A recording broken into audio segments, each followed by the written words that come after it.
welcome back to Book Reviews with Anne. I'm Anne, these are my books. Say hello, friends. Yes. Today we're going to be reviewing a book about raised bed gardening for beginners. So a little bit about why you would need this book. I am very much a beginner, just so we can establish the level that I'm at in gardening. I have gardened for quite a while, and I'm really, really good at killing everything. It's ugh. So far I've got some succulents that I can keep inside, and I have one tomato plant that didn't die from last year.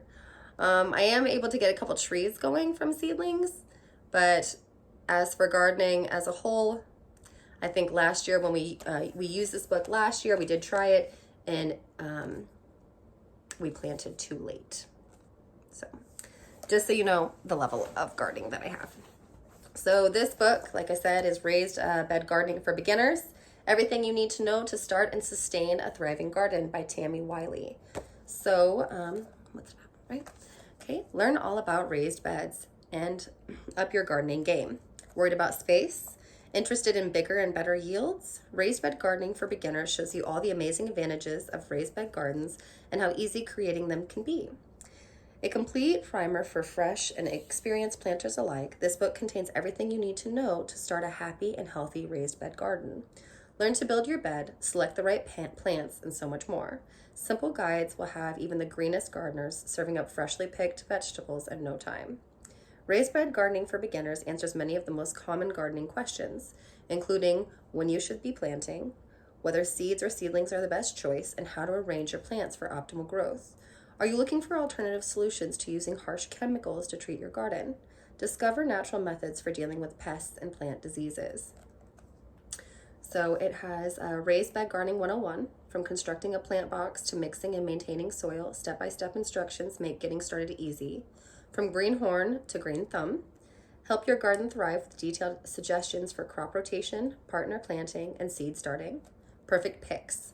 Full profiles plus growing and harvesting tips for 30 popular and beginner-friendly plants make choosing the right ones for your garden a cinch. So obviously this book has a loss meter of 0, which loss meter is something I do for obviously a lot of my other books and romance novels. If you like romance, go check it out. It is actually a bestseller on Amazon right now, which I did not know whenever I got the book. So this book, okay, likes, dislikes. And it was written in 2019, so it is very relevant. So I don't think that there is a thing I particularly didn't like about it. And I think that the flaw with not being able to have anything grow in my garden is not Tammy. That is me. Like, short of her coming over, making my garden for making her garden herself, and me attempting to maintain it, I think that that's the next step. That's the only thing she couldn't have done via this book. What I love about the book is that it's very, very detailed, but it's not overwhelming. So they usually have beautiful illustrations. And something that I really enjoyed about the book was it had what plants well with other things. So, like, for instance, I'm trying to find one for examples.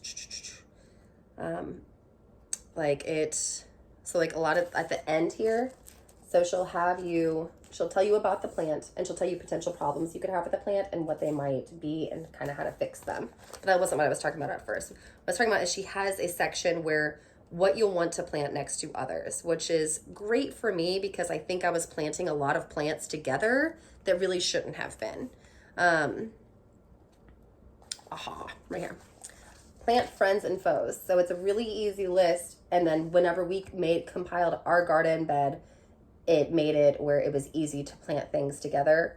Like I said, I think our biggest downfall, I was hoping for something like this.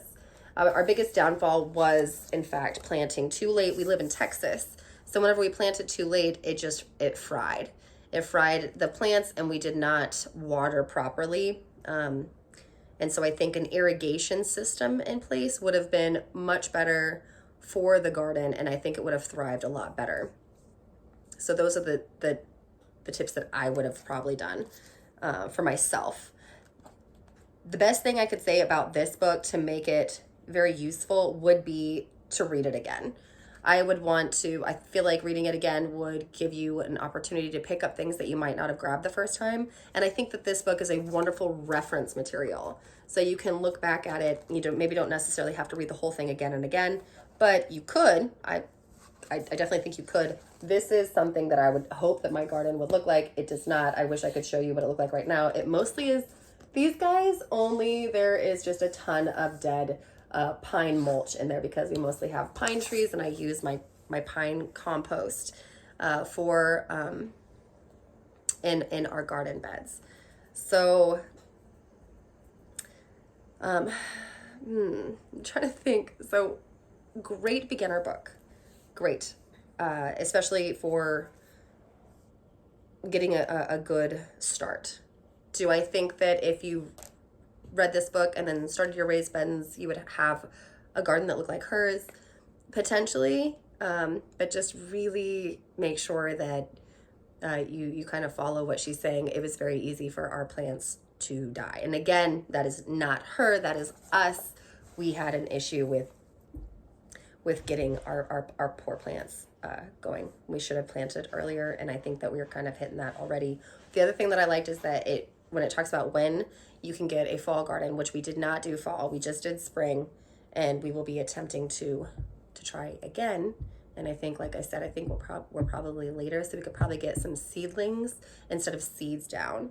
Seeds, I believe, would be probably too late. So yes, very good book, very helpful for beginners, and beautiful book, really, really well written, and a ton of information in here. I kind of wish I would have taken notes. Like I said, I'll be reading it again just so I can pick up different little tips and tidbits on what I missed the first time around. So the other thing that I was personally struggling, and this is personal, struggling with, is that I'm trying to do this and do native, like gardening, or not gardening, but native planting for different plants around my backyard. And we kind of have to fix the soil along the way because our soil in our backyard is just atrocious. So it's a bit overwhelming, I think, to do the garden and native plants all at the same time. I would recommend, starting slow. We obviously didn't start slow. I would start with maybe one garden bed and then go from there. We started with 4. We started with 4 garden beds, and we also do not, when they were talking about chemicals, we do not use pesticides or fertilizer. So that could have killed our plants, is that we didn't use enough fertilizer. Maybe someone out there, maybe master gardener out there somewhere, can kind of let us know, to say, hey, this is what you did wrong, and this is what you can do to improve. So it's a great book. I definitely would recommend it. As you can tell, I'm a little frustrated with myself and not being able to get the garden going. I wish I could get my garden going. I look at these beautiful gardens around here, and they are just beautiful. I would love to be able to go out and just pick my own produce and maybe make a salad, or supplement what we're getting from the grocery store to help reduce our carbon footprint and get us moving towards a direction where we can have a big enough garden all the time to maybe can, or things like that, and feed ourselves sustainably without having to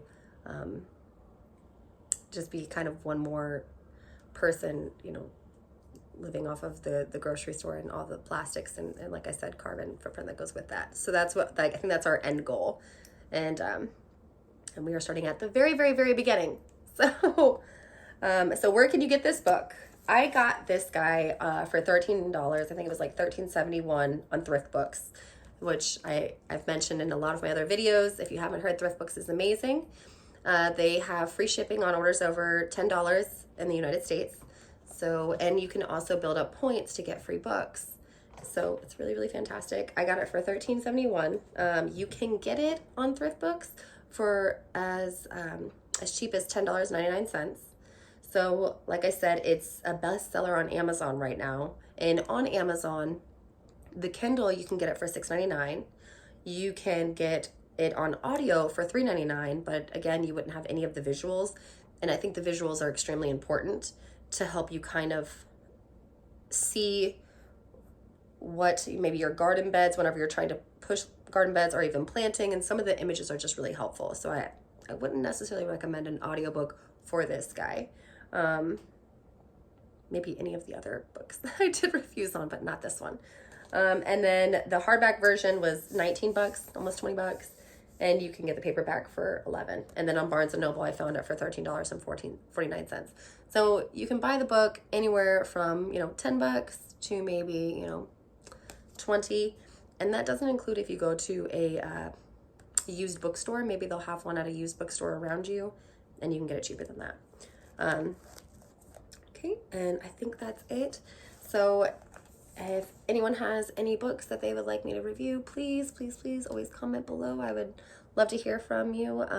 Or if there's anything that you think that I could do better to improve the quality of the videos and book reviews, don't hesitate to reach out. I am more than happy to adjust. And I hope everybody has a wonderful day. And yeah, if you would like, get out there gardening before it gets too hot, especially in Texas. And get yourself some raised garden beds. And yeah, have a good time. Go outside in nature. Love it. All right, everybody have a good day. Thank you so much. Bye.